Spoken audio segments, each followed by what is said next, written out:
Hello students, good morning. I welcome you all on my YouTube channel. My name is Vishnu Gupta and we are learning biology here.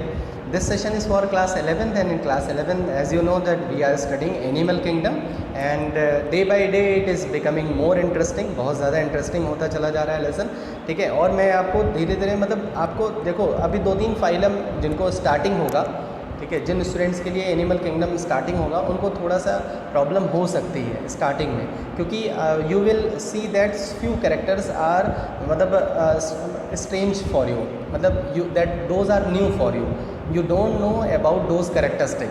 लेकिन जैसे जैसे आप 2-3 phylum पढ़ोगे तो वो characteristic आपके लिए कॉमन हो जाएंगे, फिर आपको लगेगा ये तो हम जानते हैं, ये तो हम जानते हैं, ठीक है। तो इसीलिए अपना मोरल डाउन मत होने देना, पेशेंस रखना, कंफर्म आपको पूरा चैप्टर बहुत अच्छे से समझ में आएगा, and I will try my level best, ठीक है। तो इसी मोटिवेशन के साथ स्टार्ट करते हैं लेसन को।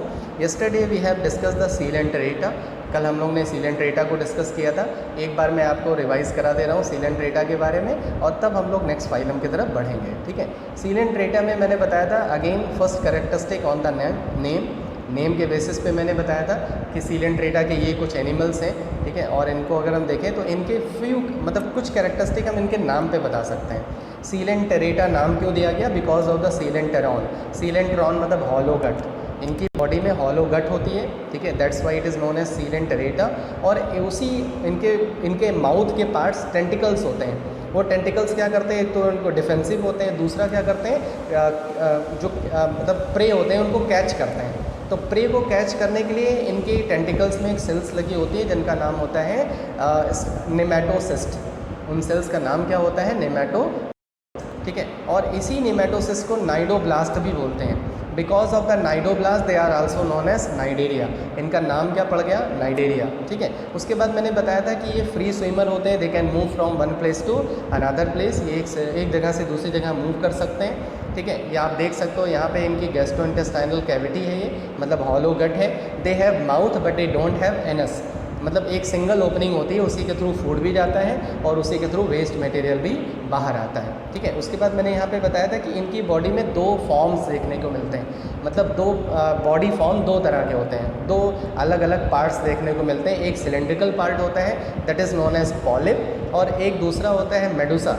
तो मेडुसा अम्ब्रेला शेप होता है और जो पॉलिप होता है दैट इज़ सिलेंड्रिकल शेप, वो सिलेंड्रिकल शेप होता है, ठीक है। और मैंने ये भी बताया था कि जो पॉलिप होता है दैट प्रोड्यूस मेडुसा एसेक्सुअली, और जो मेडुसा पॉलिप बनाता है वो सेक्सुअली बनाता है, ठीक है। और सारे कैरेक्टरिस्टिक मैंने कल बताए थे आपको, डायजेशन कैसे होता है, ठीक है। उसके बाद इनके लिए इंपॉर्टेंट कैरेक्टरिस्टिक क्या था कि इनके बॉडी में जो है एक तो ब्लाइंड सेक प्लान होता है, प्लस इनके बॉडी में नेमेटोसिस्ट होते हैं जिनको हम क्या बोलते हैं?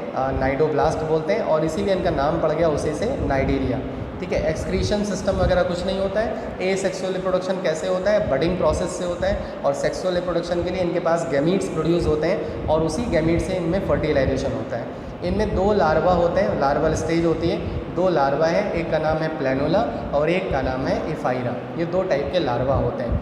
उसके बाद पिक्चर के थ्रू मैंने आपको ये सारी चीज़ें क्लियर कर दी थी कि किस तरह से इनके बॉडी में रिप्रोडक्शन होता है, ठीक है। आई थिंक सब अच्छे से समझ में आ गया होगा। एग्जाम्पल्स का जो कॉमन नेम है वो कॉमन नेम क्यों है ये भी मैंने बता दिया था, ठीक है, कि इनको हम पुर्तगीज़ मैन ऑफ वार क्यों बुलाते हैं, कोरल्स क्यों बुलाते हैं, सी फैन क्यों बुलाते हैं, सी पेन क्यों बुलाते हैं, ये सारी चीज़ें हम लोग ने कल डिस्कस कर ली थी। तो ये सीलेंट्रेटा के बारे में था। देखो अब आपने 2 फाइलम कंप्लीट कर लिए हैं, एक पोरीफेरा और एक सीलेंट्रेटा।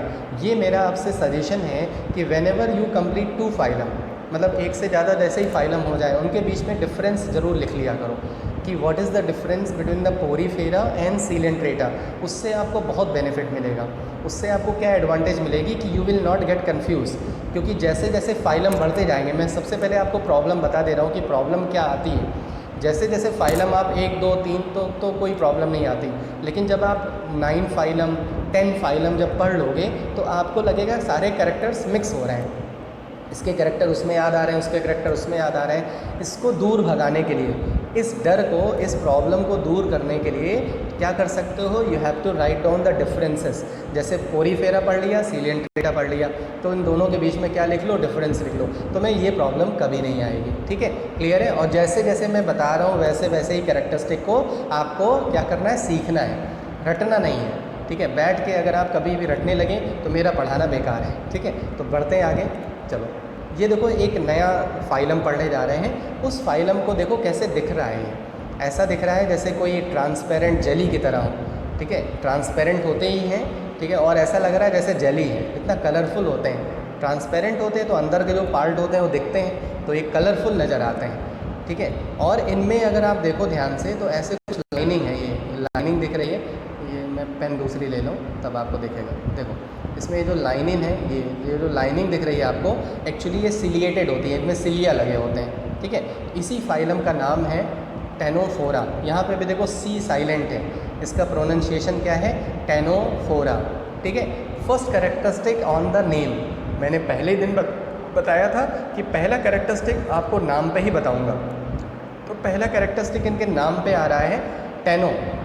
जो टेन है इसका मतलब होता है कॉम्ब, आप जानते हो ना कॉम्ब। ठीक है, तो जो कॉम्ब होता है उसी को यहाँ उसी के इसलिए इसका नाम पड़ गया, टेन से बना कॉम्ब। टू बियर, इनके पास कॉम्ब लाइक स्ट्रक्चर्स होते हैं, इसीलिए इनको हम टेनोफोरा बोलते हैं। ठीक है, तो इसीलिए इनमें कितने कॉम्ब प्लेट्स होते हैं, जैसे आपको पता है ना कॉम्ब क्या होती हैं, ये ऐसे कॉम्ब होती हैं इस तरह से, ऐसे ऐसे इसमें वो निकले होते हैं प्लास्टिक के। ठीक है, ऐसे इनके बॉडी में अगर यहाँ पे ध्यान से देखो आप जूम करके, ये देखो तो इनमें देखो ये इस तरह से, ये जो ऐसे दिख रहे हैं ये कॉम्ब प्लेट्स हैं, इन्हीं को हम कॉम्ब प्लेट्स बोलते हैं, जिसको टीन्स बोलते हैं। ठीक है, सी साइलेंट होता है, इसको हम बुलाते हैं टीन्स। टीन्स मतलब होता है कॉम्ब की प्लेट्स। कॉम्ब प्लेट में सिलिया लगे होते हैं, इसी में सिलिया लगे होते हैं। ये कॉम्ब प्लेट्स 8 होती हैं। ठीक है, तो इनका नाम, पहला नाम क्या है, टेनोफोरा है। टेनोफोरा क्यों नाम पड़ गया, क्योंकि इनके बॉडी पे कॉम्ब प्लेट्स होती हैं। कॉम्ब प्लेट्स क्या होती हैं, खुद से पूछो कि यार कॉम्ब प्लेट्स क्या होती हैं। कॉम्ब प्लेट्स सिलिएटेड होती हैं और ये लोकोमोशन में हेल्प करती हैं। They help for the locomotion from one place to another place. और ये कॉम्ब प्लेट्स 8 होती हैं। There are 8 comb plates. आपको अगर ध्यान से देखो तो यहाँ पे नज़र आ रहा होगा 1 2, उसके बाद ये 3 और उसके बाद ये 4, और यही 4 पीछे भी होंगी। जैसे अगर कोई बॉल है तो अगर 4 इधर से नज़र आ रही हैं तो 4 उसके पीछे भी होंगी। तो कितनी कॉम्ब प्लेट्स होती हैं, 8 कॉम्ब प्लेट्स होती हैं। क्लियर है, और इन कॉम्ब प्लेट्स में क्या लगे होते हैं, सिलिया लगे होते हैं, जो किस में हेल्प करते हैं, मूवमेंट में हेल्प करते हैं, मतलब लोकोमोशन में हेल्प करते हैं। अब अगर आप देखो तो ये वॉलनट की तरह दिखता है, ये ऐसा लगता है जैसे वॉलनट है। वॉलनट आपने देखा होगा ना, वॉलनट में भी ऐसे ऐसे लाइन पड़ी होती है, इसीलिए इसका नाम, कॉमन नेम सी वॉलनट है। अगर कभी कोई क्वेश्चन पूछ ले कि सी वॉलनट किस फाइलम को बिलोंग करता है, तो that belong to the Ctenophora, वो टेनोफोरा को बिलोंग करता है। समझ में आया। उसके बाद आप इसमें देख रहे हो ये फ्लैजिला निकली हुई है, ये फ्लैजिला टेंटिकल्स जिसमें लगे होते हैं। जैसे सीलेंट्रेटा में टेंटिकल्स लगे होते थे, ऐसे इनके बॉडी में भी ये टेंटिकल्स लगे होते हैं। इनका काम वही होता है, क्या करते हैं, फूड को कैप्चर करते हैं। लेकिन इनके पास नाइडोब्लास्ट नहीं होता, याद रखना। सीलेंट्रेटा के पास जो नाइडोब्लास्ट होता था, नेमेटोसिस्ट होते थे, वो इनके बॉडी में नहीं होते। ठीक है, एक चीज़ आपको यहाँ दिख रही है, एनाल पोर। मैं इसको थोड़ा सा और जूम कर दे रहा हूँ। एनाल पोर दिख रहा है आपको, मतलब आपको माउथ भी दिख रहा है और एनाल पोर भी दिख रहा है। इसका मतलब है सीलेंट्रेटा में माउथ तो होता था लेकिन एनस नहीं होता था। इनके बॉडी में माउथ भी होता है और एनाल पोर्स भी होते हैं, जो एनस की तरह बिहेव करते हैं। समझ में आया। ठीक है, तो इसी को बोलते हैं इवोल्यूशन। आप क्लासिफिकेशन के साथ और क्या पढ़ रहे हो, इवोल्यूशन। मतलब सीलेंट्रेटा पढ़ा, उसमें माउथ तो था लेकिन एनस नहीं था। उसके बाद टेनोफोरा में देख रहे हो माउथ है और एनाल पोर्स लाइक स्ट्रक्चर्स भी आ गए हैं, जो एनस की तरह बिहेव कर रहे हैं। क्लियर है। ठीक है, तो ये इस तरह से हो गया इसका डायग्राम। और पहला कैरेक्टरिस्टिक क्या बता सकते हो आप इसके नाम पे, नाम के बेसिस पे क्या बताओ कि they are having comb plates. Comb plates क्या होती हैं, सिलिएटेड होती हैं। किस में हेल्प करती हैं, लोकोमोशन में हेल्प करती हैं। कितनी होती हैं, 8 होती हैं। ठीक है, तो ये हो गया इसके बारे में। अब आ जाओ इनके और कुछ कैरेक्टरिस्टिक। इनको हम सी वॉलनट बुलाते हैं। सी वॉलनट क्यों बुलाते हैं, अभी मैंने आपको बताया। कॉम्ब जेलीज बुलाते हैं, आपने यहाँ पे देखा कि किस तरह से दिख रही हैं, जैसे जेलीज की तरह दिख रही हैं, ट्रांसपेरेंट होती है ना, इसीलिए जेली की तरह दिखती हैं। तो अंदर का जो पार्ट होता है कलरफुल होता है। ठीक है, और इनमें कॉम्ब प्लेट्स लगी होती हैं, इसलिए इसको हम क्या बुलाते हैं, कॉम्ब जेलीज बुलाते हैं। ठीक है, ये सरफेस से काफ़ी डेप्थ में रहते हैं, मतलब काफ़ी नीचे होती हैं, लगभग 3000 मीटर। जो ओशन का वो वाटर होता है उससे 3000 डेप्थ में होती हैं। और इनकी लगभग 100 स्पीसीज़ हैं, मतलब कम स्पीसीज़ हैं। अगर हम और फाइलम से कंपेयर करें तो इनकी स्पीसीज़ कम होती हैं। ठीक है। मोस्ट कॉमन स्पीसीज जो होती है इनकी, उसका नाम है सी गूसबेरी। आप गूसबेरी देखा होगा आपने, तो गूसबेरी की तरह ही दिखते हैं, जिसका नाम है, साइंटिफिक नेम है प्ल्यूरोब्रैकिया। तो प्ल्यूरोब्रैकिया का कॉमन नेम क्या हो गया? गूसबेरी हो गया, ठीक है। और ये सबसे कॉमन स्पीसीज है इनकी, क्लियर है। इनके बॉडी में अभी मैंने बताया कि गैस्ट्रोवेस्कुलर जो कैविटी होती है, मतलब जो गट होती है, ठीक है, उसमें माउथ भी होता है और एनाल पोर्स भी होते हैं, क्लियर है। इनका दो चीज़ें बहुत इंपॉर्टेंट हैं, दो कैरेक्टरिस्टिक बहुत ही ज़्यादा इंपॉर्टेंट है। पहले कैरेक्टरिस्टिक क्या है कि इनके पास कॉम्ब प्लेट्स होती हैं। दूसरा, ये एक ऐसे एनिमल होते हैं, मतलब एक ऐसे एनिमल को मतलब एक्वेटिक एनिमल्स होते हैं जो लाइट एमिट करते हैं। जैसे आपने जुगनू को देखा होगा, जुगनू क्या करता है? लाइट एमिट करता है ना, एकदम वैसे ही ये भी लाइट एमिट कर सकते हैं, ठीक है। तो लाइट एमिशन को बोलते हैं बायोल्यूमिनेसेंस। ये देखो यहाँ पे लिख रखा है, बायो मतलब हो गया लाइफ, ल्यूमिनेसेंस मतलब हो गया लाइट एमिट करना, लाइट को प्रोड्यूस करना। तो ऐसे living organism those can emit light, they are known as bioluminescence. इनके पास एक्सक्रीटरी सिस्टम, रेस्पिरेटरी सिस्टम, ये सब कोई सिस्टम नहीं होता, मतलब ऑर्गन सिस्टम नहीं होता। तो ऑर्गन सिस्टम नहीं होता तो टिश्यू लेवल ऑफ ऑर्गेनाइजेशन जरूर होगा। मैंने अभी बताया ना कि इनकी बॉडी ट्रांसपेरेंट होती है, जेलेटिनस शीथ होती है। इनके पास एक ऑर्गन होता है, बहुत इंपॉर्टेंट है ये भी, जो इनको अदर फाइलम से एकदम अलग करता है, ठीक है, स्टैटोसिस्ट। ये जो स्टैटोसिस्ट है ये आपको इंसेक्ट की बॉडी में मिलेगा, आर्थ्रोपोडा में। जब आप आर्थ्रोपोडा पढ़ोगे तो वहाँ पे उन एनिमल्स में ये ऑर्गन होता है। इस ऑर्गन का रोल होता है बैलेंस करना। जब ये मूव करते हैं तो इनकी बॉडी को बैलेंस करने के लिए कौन से ऑर्गन हेल्प करते हैं? स्टैटोसिस्ट। तो स्टैटोसिस्ट क्या हो गया?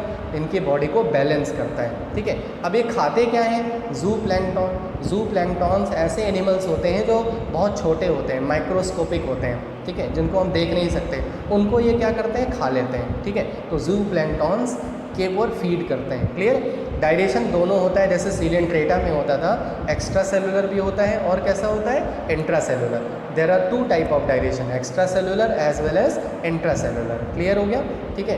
तो अब आ जाओ कुछ रिप्रोडक्शन के बारे में डिस्कस कर लेते हैं। हर्मेफ्रोडाइट होते हैं। हर्मेफ्रोडाइट मतलब आपको पता है bisexual, male and female reproductive organ present on the same body, that is known as hermaphrodite. उसके बाद reproduction take place only by sexual, asexual reproduction नहीं होता है। पोरीफेरा में भी एसेक्सुअल होता था, सीलेंट्रेटा में भी होता है, लेकिन टेनोफोरा में there is no asexual reproduction. Fertilization external, external का मतलब होता है कि मेल गमीट और फीमेल गमीट दोनों बाहर की तरफ रिलीज़ हो जाते हैं और दोनों का फ्यूज़न बाहर होता है बॉडी के, तो that is known as external fertilization. और इनके बॉडी में लार्वा बनता है, मतलब इनडायरेक्ट डेवलपमेंट होता है, और इनके लार्वा को हम बुलाते हैं साइडिपिड। साइडिपिड का मतलब क्या हो गया? लार्वा का नाम है, ठीक है। और इनके पास रीजनरेशन की पावर होती है, मतलब ये किसी भी पार्ट अगर इनका डैमेज हो जाए तो वो फिर से रीजनरेट कर सकते हैं। जैसे हम अपने हेयर्स को कट करते हैं, हेयर फिर से आ जाते हैं, नेल्स को कट करते हैं, नेल फिर से आ जाते हैं, तो ऐसे ही इनकी बॉडी में अगर कोई पार्ट अगर कट हो जाए तो वो पार्ट फिर से आ जाता है, ठीक है। कुछ एग्जाम्पल है जैसे टर्नोप्लाना, प्ल्यूरोब्रैकिया और मेलन जेलीफिश। अगर ये क्वेश्चन आ जाए कि मेलन जेलीफिश किसका एग्जाम्पल है, तो टेनोफोरा का एग्जाम्पल है। समझ में आ गया होगा। और देखो जो जादू वाले कैरेक्टरिस्टिक थे वो मैंने सबसे लास्ट में लगाए हैं, ताकि आपको इतने सारे कैरेक्टरिस्टिक हो जाएं कि आपको देखो 10 कैरेक्टरिस्टिक अगर आप पढ़ोगे उसमें से अगर आप 6 भी याद रह गए तो बहुत बड़ी बात है। तो इसीलिए मैंने कैरेक्टरिस्टिक को इस तरह से ब्रेक कर दिया है जिससे आपको काफ़ी इजी हो जाए। तो ये जो कैरेक्टरिस्टिक है इनको सबसे लास्ट में लिखा करो। Tissue level of organization, radial symmetry, diploblastic और एसीलोमेट, ये सब हमारे बेसिक क्राइटेरिया वाले कैरेक्टरिस्टिक हैं, ठीक है। तो इस तरह से इनके ये सारे कैरेक्टरिस्टिक थे, क्लियर। एक बार मैं फिर से रिवाइज करा दे रहा हूँ। देखो फाइलम का नाम क्या है? टेनोफोरा। टेनोफोरा नाम क्यों पड़ा? क्योंकि इनके पास कॉम्ब प्लेट्स होती हैं। कितनी कॉम्ब प्लेट्स होती हैं? 8 कॉम्ब प्लेट्स होती हैं। इनको में क्या लगे होते हैं? सिलिया लगे होते हैं। किस में हेल्प करते हैं? लोकोमोशन में हेल्प करते हैं। इनके पास टेंटिकल्स लगी होती हैं, आप देख रहे हो 2 टेंटिकल्स लगे हुए हैं, ठीक है। और टेंटिकल्स का क्या रोल होता है? ये फूड को क्या करते हैं? कैप्चर करते हैं, ठीक है, फूड को कैच करने में हेल्प करते हैं। उसके बाद इनके पास जो गैस्ट्रोइंटेस्टाइनल होती है, ठीक है, उसमें माउथ भी होता है और एनाल पोर्स भी होते हैं, ठीक है। और इनका सबसे इम्पॉर्टेंट फीचर क्या है कि दे एमिट लाइट, ये लाइट को एमिट करते हैं, इसीलिए इनको बायोल्यूमिनेसेंस बुलाते हैं। इनके पास एक ऑर्गन होता है जिसको बैलेंसिंग ऑर्गन बोलते हैं, स्टैटोसिस्ट, ठीक है। उसके बाद हर्मेफ्रोडाइट होते हैं, रिप्रोडक्शन जो होता है वो एक्सटर्नल फर्टिलाइजेशन होता है, इनडायरेक्ट डेवलपमेंट होता है, क्लियर है, ठीक है। उसके बाद लास्ट में वही चारों कैरेक्टरिस्टिक आप लिख लेना, आपको ईजी हो जाएगा, ठीक है। और एग्जाम्पल्स आर वेरी इंपॉर्टेंट। ये देखो मैंने एक स्लाइड लगा दी है, ये आपको हेल्प करेगा कि नाइडेरिया और टेनोफोरा में क्या डिफरेंस है। अगर आप देखो, ठीक है, कि नाइडेरिया और टेनोफोरा में क्या डिफरेंस है। देखो, ctenophora have cilia at the base of the medusa to move, ठीक है। मेडुसा मतलब हो गया इनका जो शेप होता है वो एम्ब्रेला शेप होता है ना, तो इनके बेस पे क्या लगे होते हैं, सिलिया लगे होते हैं। ये फूड को एनगल्फ करते हैं, मतलब निगल जाते हैं। डू नॉट हैव नेमेटोसिस्ट, इनके पास वो नेमेटोब्लास्ट जो था वो नहीं होते। हैव एन एडिशनल लेयर, इनके पास एक एडिशनल लेयर होती है एक्टो और एंडो के बीच में, ठीक है। इनके पास एक्टो और एंडो के बीच में एक एडिशनल लेयर होती है, ठीक है। सीलेंट्रेटा में नहीं होती थी। और इनके पास एनाल पोर होते हैं, ये भी सीलेंट्रेटा में नहीं होते थे। तो ये डिफरेंस हो गए। आप वैसे तो डिफरेंसेस आप भी लिख सकते हो, लेकिन मैंने ये कुछ डिफरेंसेस यहाँ पे लगा दिए हैं। तो आप भी, अब आपके पास 3 फाइलम हो गए, पोरीफेरा हो गया, सीलेंट्रेटा हो गया, और क्या हो गया, नाइडेरिया हो गया। तो दिस इज़ योर ड्यूटी, ये आपकी आज से रिस्पॉन्सिबिलिटी है कि कोई भी फाइलम अगर पढ़ोगे, जैसे आज आपने टेनोफोरा पढ़ लिया, तो टेनोफोरा और सीलेंट्रेटा के बीच में डिफरेंस ज़रूर लिखोगे, ठीक है। सो ये हो गया, एक फाइलम यहाँ पे कंप्लीट हो गया, बहुत छोटा सा फाइलम था, ठीक है। नेक्स्ट फाइलम हम लोग प्लेटीहेल्मिन्थेस डिस्कस करेंगे टुमारो, ठीक है। तो I am completing this session को मैं कंप्लीट कर रहा हूँ, और आपको अच्छे से समझ में आ रहा होगा, ये मैं होप रखता हूँ, ठीक है। अगर आपको कुछ भी प्रॉब्लम होती है तो please write down in the comment box और लेट मी नो, ठीक है। आप सबको पूरी छूट है कि आप मेरे को प्रॉब्लम अपनी शेयर कर सकते हो, ठीक है, जिससे आपको एकदम अच्छे से समझ में आ जाए। और बायोलॉजी बहुत इंटरेस्टिंग है, सबसे फ्यूचर ब्राइट है। जो इसने बायोलॉजी ले रखी है उसका फ्यूचर सबसे ब्राइट फ्यूचर होगा, तुम चाहे इसको देख लेना एक दिन, ठीक है। और इसी होप के साथ मैं इस सेशन को कंप्लीट कर रहा हूँ। लाइक बटन पर ज़रूर प्रेस करिएगा, सब्सक्राइब ज़रूर करिएगा चैनल को, और stay at your home, stay safe. जय हिंद, जय Bharat, love you, good bye.